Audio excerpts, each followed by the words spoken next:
Hey guys, Gino V here. I was just thinking about something from my time at General Dynamics. Kind of a tough lesson learned there. Thankfully, not through me, but I was around to learn it all the same, and I thought you guys could get some use out of it too. There's this funny thing about change in that everybody knows it's necessary, but nobody wants to do it. Myself included, and my business is change. Lean Six Sigma and continuous improvement is all about change management, change principles.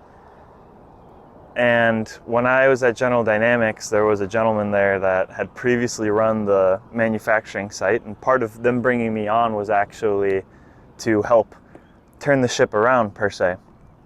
That's a good book, by the way, Turn the Ship Around. If you haven't read it, definitely read it. It's a great leadership book. And so I show up, and the guy's, first of all, he's super, I'll call it on the nose about my age. At the time, I was probably 22. Yeah, I was 22 when I got in there. So young as heck, and this guy is, I don't want to say talking down to me, but you can pick up that he's definitely using verbiage that, he wouldn't particularly use with a peer or with somebody that's older, right? And a lot of the physical classics that make you uncomfortable in a lot of ways, like the hands on the shoulders thing to kind of like sit you down. But anyway, I come in and this guy's kind of scrambling. He's scrambling. He's on fire. The execs at GD know something was not good, and I'm being brought in to take a look at what they're doing along with some other people and kind of figure out a plan going forward. So he's all about action, action, action. We got to do this, Gino. We got to do that, Gino. Gino, you got to take a look at this. You got to do that. What do you think? What are the root causes? How can we solve all this shit? And man, that was a lot of pressure, Like I had just walked in. This guy's my boss, and he's asking me to solve all these problems that I just got here, Like it takes the better part of a month just to map out all the processes, take enough data to know roughly what you're working with, let alone root cause of actual manufacturing problems that have probably been in the making for the last decade, right? So I'm overwhelmed. I'm like, oh my God, what do I do? So I just go hide in my cubicle in the corner with my anime posters. I'm just kidding. I wish they'd let me put those up, but defense is pretty strict on that. So I remember thinking, and I'd ask counsel from my father, and it was always, remember, you got to measure 15 bajillion times over and cut once. You can take forever to think, but once it's the time to act, you got to act decisively. And doing nothing is better than having done something that hurts. Okay, well, I was in a new situation, new manufacturing plant, new product, new process, new SOPs, new regulations, new contracts. I'm not doing shit until I roughly know what I got myself into here, right? So my answer to him was, I need time. I need to map this. I need to take more data. I need to do all of this. I had been in there probably 3 weeks, 2 weeks, and the guy was asking for solutions, right? And then within a month or two, the executive team of General Dynamics OTS kind of sent in, I'll call it a task force to come help take a good look at everything. And the guys that came with that task force really did an amazing job of separating me, telling me, hey, look, we know this seems really stressful. There's no pressure on you. You take all the time in the world. We want you onboarded. We want you part of the GD family. We want to support you. Don't worry about any of this. We'll figure it out. Just help us, get this place to where it needs to be. And let us know if you need anything. Amazing, amazing people. Love them. And so I'm sitting there through these next couple weeks as they kind of dissect everything slowly, and I could see the patterns the previous GM was stuck in, previous patterns, because whatever we were doing obviously was not working. But the funny part is, whenever you'd propose to do something differently than what we were doing, it was, that wouldn't work, I've tried it previously.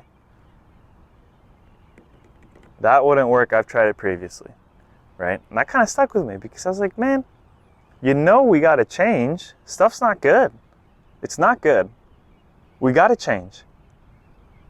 And yeah, he just didn't want to. He saw it how he saw it, and that was the worst part, right? Is that he was a champion of nothing.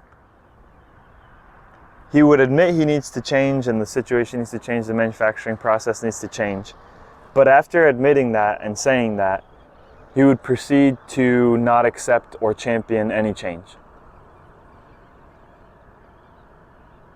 Now that's funny, because that sounds to me like somebody that's accepted something at the surface level but internally has not. Or they don't want the success to have been brought by others. They're insecure. I don't know. Change management, that's kind of the moral of the story here. Change management. We got to be really careful, because when we do need to change, we might say we know that, right? But our actions dictate that something hasn't actually gotten quite down to the core to make us change on that. I know myself, health-wise, there's been many times I'm like, man, I should be drinking less. Man, I should, lose some weight and pack on some muscle. And sometimes I say that and my actions change for a while, right? So I know it kind of got in there, and old habits die hard and they come back sometimes. But with this stuff, it's like you got to really zero in on it. You can't just say it at the surface level and let it go. That's not how this works, and it doesn't work.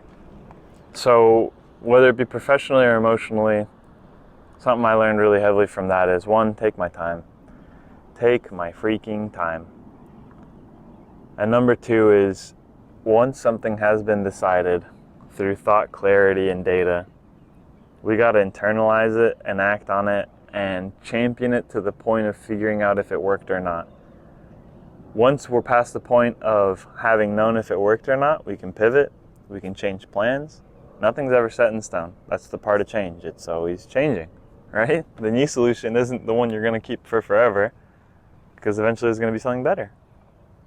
But you do have to stick with it until you know that it did or didn't work. And you can't get cold feet 2 hours into the change. Yeah, you always got to be really careful how people perceive your actions and emotions as well. It's amazing how political the world is, regardless of if you're in politics or not. But that's also just human relation. Emotional intelligence.